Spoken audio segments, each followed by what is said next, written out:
then marvelous things can happen that can change us. You know, people began to read Uncle Tom's Cabin when there was still slavery. And they began to break through and see slaves as human beings in Uncle Tom's Cabin. And then, I learned this from Walter, Bury the Chains, the story of the 12 men in a printer shop in London in 1878 who make a decision that the slave trade in Britain is going to end.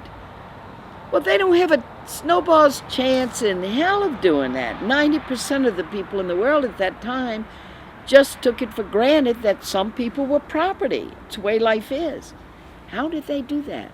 In 20 years, by 1807, the British slave trade by Parliament was made illegal and it was abolished. How did they do that?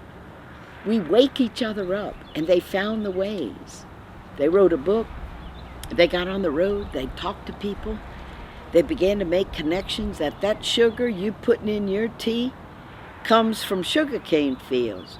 Who's working those sugarcane fields? They began to make connections, and they got to the women who couldn't even vote at that time. But they were the householders. They're the ones doing the shopping. So then all of a sudden, honey, we're not getting any more sugar for your tea because you know where the sugar comes from? So honey, until we don't have those slaves, we're not having sugar in our tea. And so it happens. It's marvelous. And I've experienced it a little bit because in 1993 when I wrote Dead Man Walking, it was the height of support for the death penalty in the United States. In 96, 78% of the American public supported the death penalty.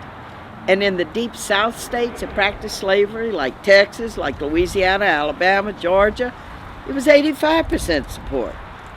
And here this Catholic nun writes a book on the death penalty, and it's published in 93 and came out in paperback in 94. What are the chances of this book? And then it made its way. And this is where we know we're participating in a larger providence.